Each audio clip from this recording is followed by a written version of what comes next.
오늘은 10월 31일 스가랴 14장 16절부터 21절입니다. 오늘 말씀은 스가랴가 환상을 보게 되는데 모든 민족이 하나님을 섬기는 예배자가 되는 장면을 환상을 통해서 보게 됩니다. 그러면서 그 예배자가 어떤 삶을 살아야 되는 것인가에 대한 이야기를 오늘 본문에서는 얘기하고 있어요.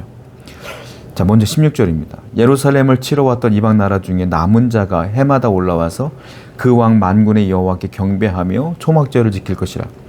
예루살렘을 치려고 왔던 이방 나라 사람들 중에 예루살렘에 와서 남은 자가 생겼다는 겁니다.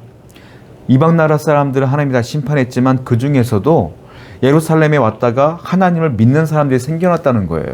그걸 남은 자라고 표현하는데, 근데 그 사람들이 해마다 예루살렘으로 올라와서 유대인들과 함께 뭐 하냐면 만군의 여호와께 경배하고 초막절을 지키는 환상을 보게 되는 거예요.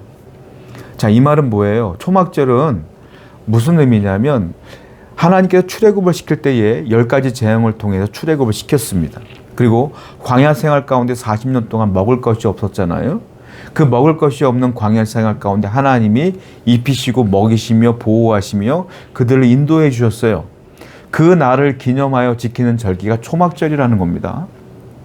그런데 이 초막절을 유대인들만 지켜야 되는데 이방 나라 사람들까지도 같이 와서 지키고 있는 거예요. 무슨 의미겠어요? 앞으로 모든 세계가 하나님께 초막절을 지키다, 다른 말로 말하면 예배할 날이 온다 이 말입니다. 모든 이가 예배할 날이 올 것이라. 하나님은 예배자를 찾으셔요. 성도라면 당연히 예배자가 되어야 돼요. 그런데 우리는 예배하면서도 꿈을 꿔야 돼요. 소망을 품어야 돼요. 무슨 소망? 온 세상이 하나님을 예배할 것이라는 소망. 여러분들이 예배하면서도요, 여러분들 주위에 하나님을 알지 못하는 내가 사랑하는 사람들이 있잖아요.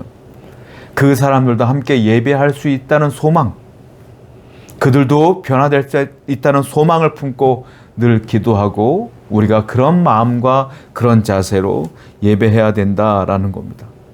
이 말은 무슨 말이겠어요? 결국은 하나님께서 초막절을 지켰던 이스라엘 백성들을 공급하신 것처럼 예배자가 된 우리에게도 이와 같은 공급자가 되어 주신다라는 것입니다.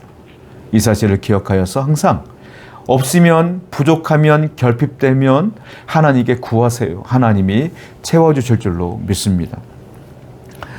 17절 말씀이에요. 땅에 있는 족속들 중에 그 왕 만군의 여호와께 경배하러 예루살렘에 올라오지 아니한 자들에게는 비를 내리지 아니하실 것인즉, 자, 하나님께 경배하러 오지 않은 사람들에게는 비를 내리지 않는다. 예배자에게는 비를 내리지만 예배자가 아닌 사람에게는 비를 내리지 않는다. 무슨 말이냐? 예배자는 뭐예요? 하나님을, 나의 아버지 하나님을 믿는 자들이 예배하는 거잖아요. 근데 예배하지 않는다는 건, 경배하지 않는다는 건 그 하나님을 인정하지 않는 것이잖아요.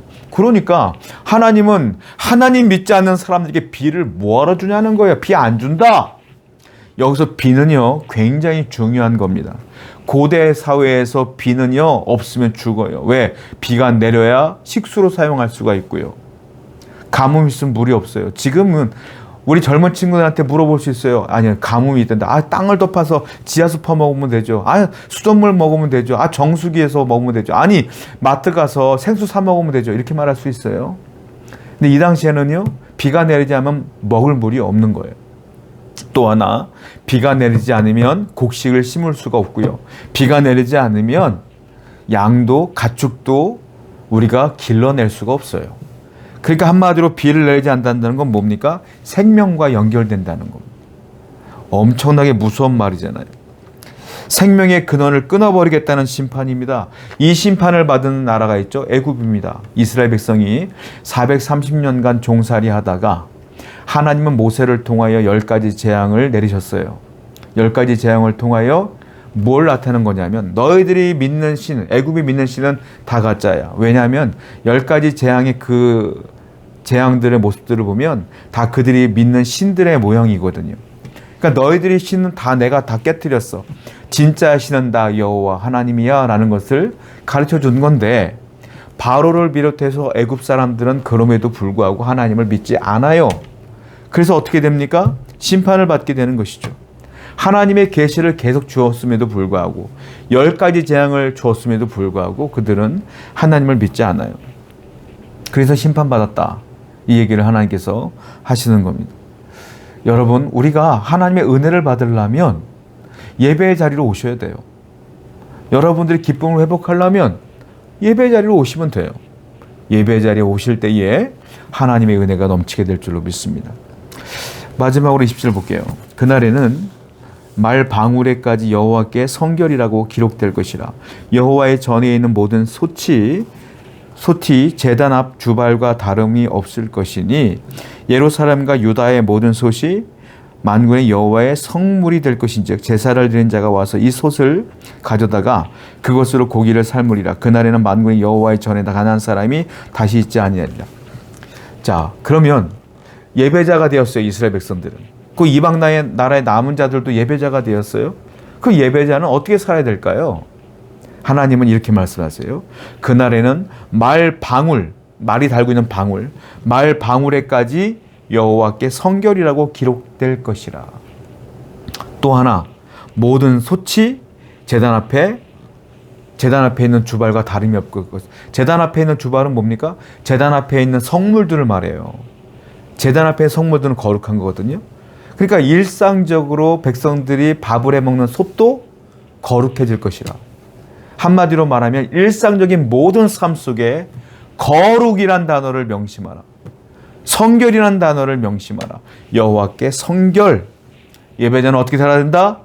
성결하게, 거룩하게, 죄를 멀리하며 구별되게 살아야 된다. 이것이 예배자의 사명이고 이것이 지금 저와 여러분들의 사명이에요. 성도는 거룩해야 돼요. 거룩이란 단어는 구별되는 겁니다. 세상과는 좀 달라야 돼요. 하나님의 말씀대로 순종해야 돼요. 그렇게 오늘도 거룩하게 살아갈 때에 이 앞에 있었던 그 모든 축복의 약속들이 여러분들에게 흘러가는 겁니다. 예배자 여러분, 거룩합시다. 그리고 하나님의 은혜를 경험하시길 바랍니다. 기도하겠어요. 우리 모든 성도가 예배자가 되길 원합니다. 그리고 우리 삶 속에 전반적인 거룩과 성결이 넘쳐나게 주시옵소서. 예수님의 이름으로 기도드렸습니다. 아멘.